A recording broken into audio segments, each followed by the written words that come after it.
There's gotta be a code to open this. Byte of 87. New text? I must be close. Incident of 83. 1 movie. 11 animatronics. 11 kids.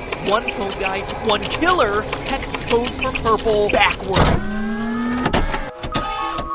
Is that Markiplier? Yes, MatPat. It was me. It was me the whole time. And that's no theory.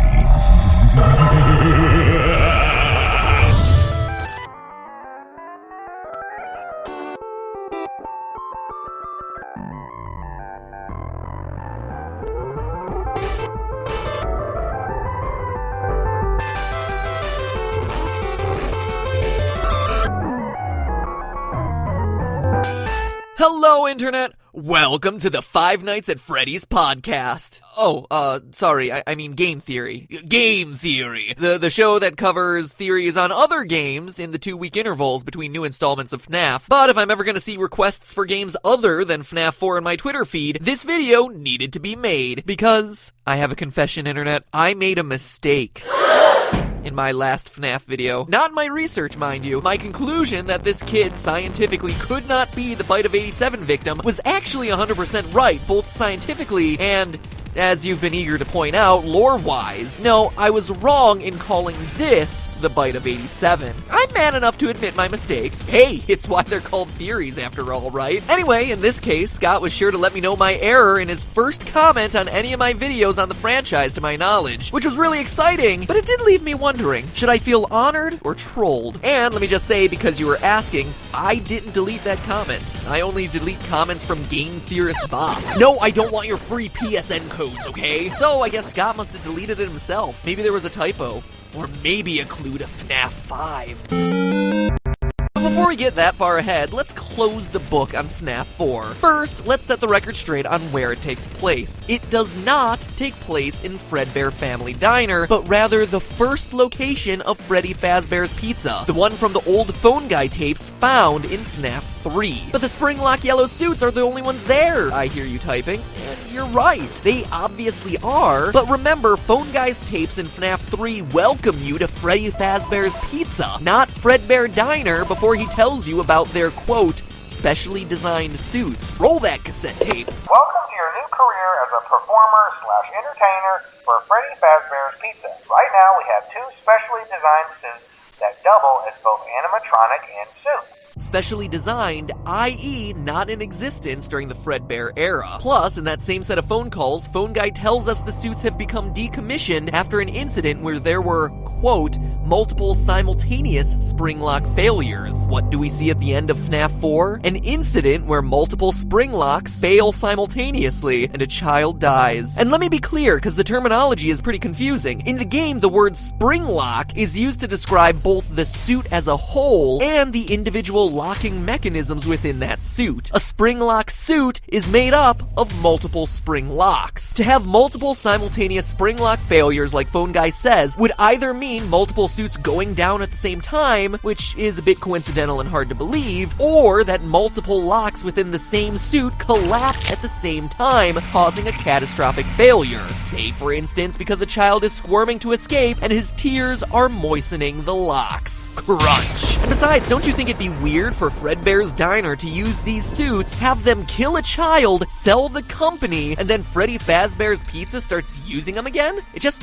wouldn't make a lot of sense. Long story long, although Fredbear and Springtrap are the featured attractions at this restaurant, this is a Freddy Fazbear branded joint, one dating back to, as we see on the TV set, 1983. But enough about the timeline. I don't want to dwell on it in this episode. To me, having a general placement of the timeline is enough because the most interesting part of this game is the ending and its overall meaning. Like I said in the other FNAF 4 video, if this was just a random kid who got bit, that would be really lame. So how does this particular kid fit into the overall lore? Why is this incident of 1983 so important to show? Who is the FNAF 4 kid, and what does the ending line of "I will put you back together" mean? Well, let me tell ya, the evidence points to him being the puppet. Let's look at the evidence. First, many have pointed out the streaming tears down the kid's face, which mimic the tears down the puppet's mask. Okay, sure, that was good evidence when we first saw them in FNAF 2, but at this point, those nice pixelated streams are on nearly every chubby-cheeked kid who's ever entered these restaurants. So alone, it's not much to go on. But we can take it one step further. While the tears themselves might not be interesting, look at this. It's a screen from the Mangle minigame back in FNAF 3. This weird, crying, giant silhouette was just kinda out of place in the last game. And all us FNAF theorists just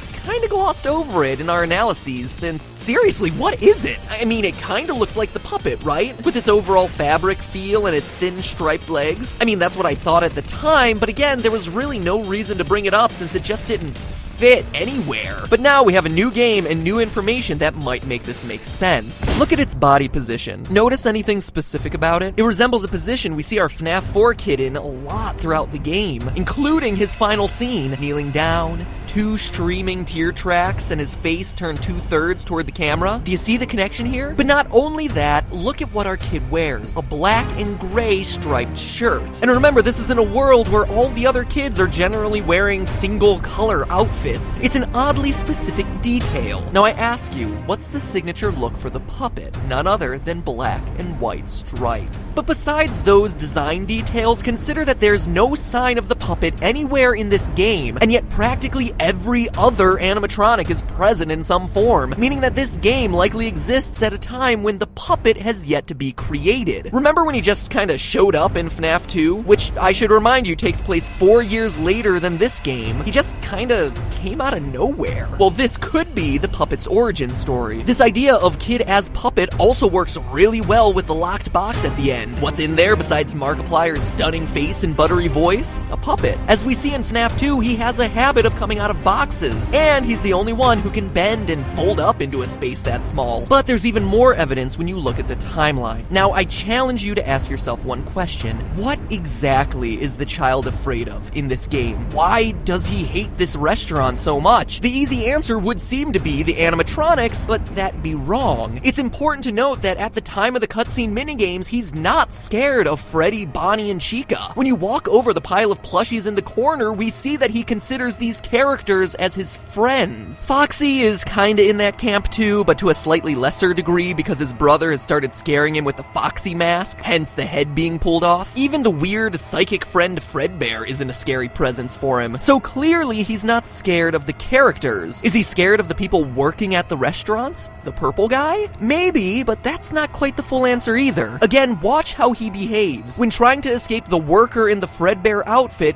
he can't muster the courage to run past the show stage with the yellow suits. He collapses in fear. And when the bullies drag him over to the stage, he's freaking out. Clearly, what he is specifically afraid of in this restaurant is the yellow Springtrap suits, whether in animatronic mode or suit mode, which begs one question. Why? Well, the answer lies in psychic friend Fredbear. Look at the dialogue running through the kid's head. Hurry the other way and find someone who will help. You know what happens if he catches you. That line would be easy to write off as this just being a scared kid who believes the ghost stories he's heard from the dead-eyed girl he talks to on the way home. She's creepy. If it wasn't for one thing, this other line. No. Don't you remember what you saw? This kid actually saw something, a crime, something terrible in these restaurants. It would seem to imply that he saw another child get shoved into one of these suits. This would also explain the strange brown pixels sticking out of the yellow body backstage. A tuft of hair, perhaps? All of these details also fit with the character I've been lovingly calling Psychic Friend Fredbear. He's here, he's there, he's everywhere. Who you gonna call? Psychic Friend Fredbear. I mean, seriously, what is this thing? Sometimes he's a bear, sometimes he's referencing it, and sometimes he's a flower? Okay. At first, it seemed like the creepy little toy was nothing but an imaginary friend. That was until the final moments, after the bite, when we see the bear's signature yellow text. But this time, instead of parroting back the kid's feelings like he usually does, he shows that he is clearly in possession of a mind of his own, saying all kinds of creepy things like, "You're broken. We're still your friends. Don't you believe that? And I'm still here. I will put you back together. This isn't just a split personality of the kid or anything. This is a separate entity. This is a spirit. This is someone who knows the danger of getting caught by the people wearing those suits. This is the victim that our FNAF 4 kid saw getting stuffed.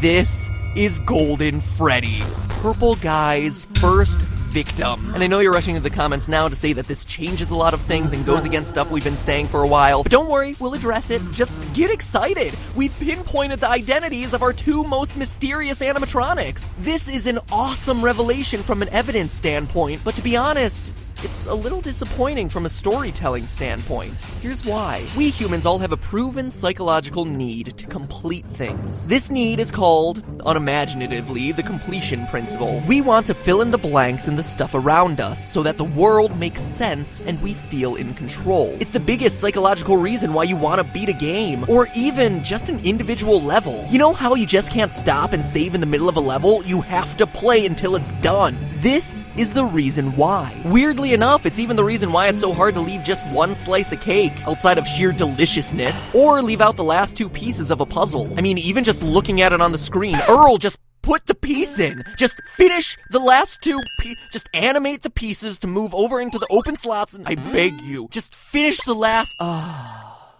Thank you. This isn't just you being, OMG, I'm so OCD. It's actually because the brain is wired to respond to knowing when you're done with a task. The brain can now take the mental energy it was using to focus on that activity and use it on something else. But what happens if you don't finish that piece of cake? Or if you walk away from a game right before beating the level? Your brain can't put that activity away because it's still not finished. You literally continue to spend mental energy on it in the background, even when you're doing other things. As long as there are unknowns, your brain can't feel in total control and can't let things go. And whether he knew this when creating the first FNAF game or not, Scott Cawthon has done an amazing and infuriating job of creating a story that looks like it goes one way, but also looks like it might go somewhere else. This keeps us thinking about FNAF lore, talking about FNAF lore, pestering our favorite YouTube theorists for more FNAF lore for weeks,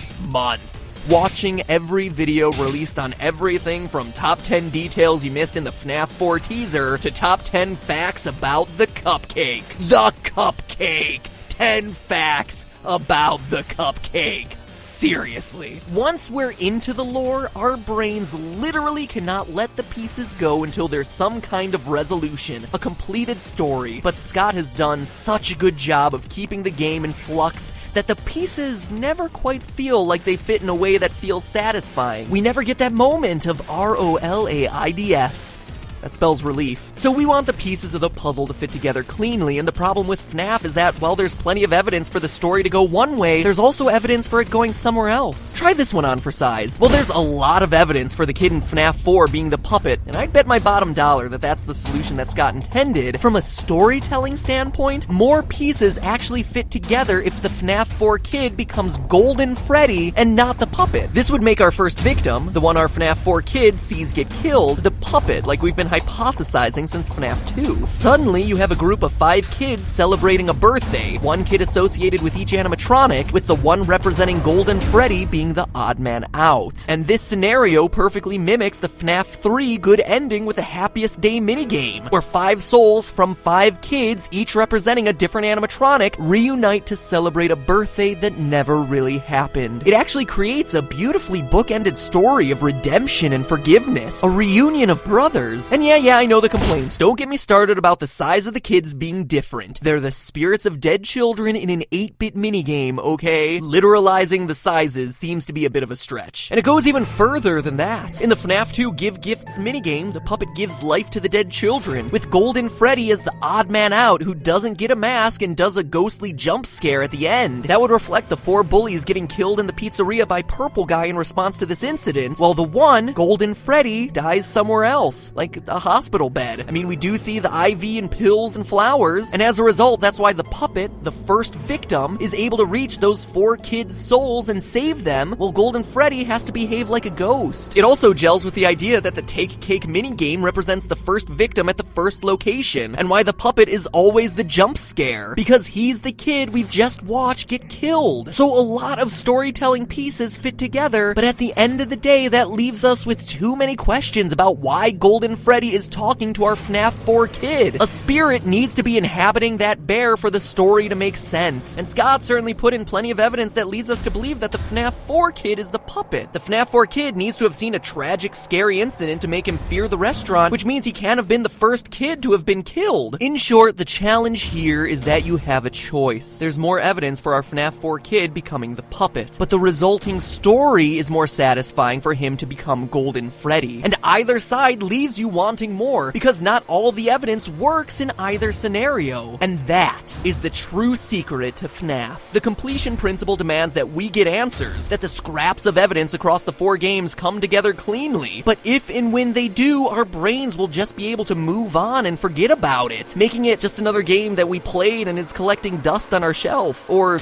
taking up memory space in our Steam account, I guess. In the meantime, good on Scott for making sure FNAF is always on our minds. He didn't do it by giving us endless levels or a whole bunch of stuff to complete. He did it just by making sure the pieces that are there are never quite enough. So GG, Scott. GG. And GG to all of you too, theorists. All of us. For trying to complete the story and solve the mysteries. I may complain about it, but honestly, I've been having a blast. It's like the Gravity Falls of video games. It's been my honor to work with all of you on this quest over the last year, and I look forward to trying to continue the quest in the year to come. In fact, since this has been a video many of you have been waiting for a long time, now that it's finally out, this Thursday at 4 o'clock p.m. Pacific time, I'll be live streaming right here on the Game Theorists channel, answering all the remaining questions you have about the FNAF franchise, touching on things I didn't get to cover in this episode, like the presence of Mangle in FNAF 4, while also looking at some of the theories that you've been submitting to me over the last year. So if you have a question you want answered or a theory you want addressed, between now and Thursday at 4 o'clock p.m. PST, tweet me at MattPatGT with the hashtag GTLive. It just helps me sort things. I'll be reading your burning questions and answering them to the best of my ability, and who knows, we may even be able to get a special guest or two in here. So remember, that's right here on the Game Theorists channel, Thursday at 4 o'clock p.m. Pacific time. And to get you ready, welcome back to the Super Amazing End Card Tournament,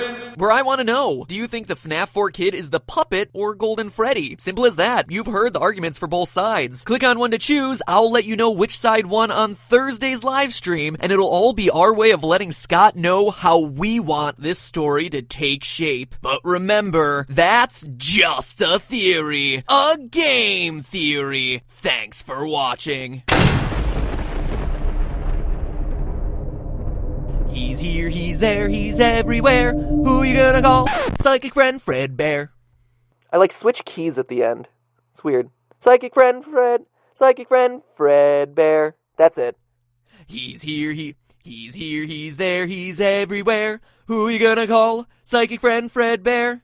That wasn't it either. Damn. He's here, he's there. This is great. He's here, he's there, he's everywhere. Who you gonna call? Psychic friend Fredbear. That was it.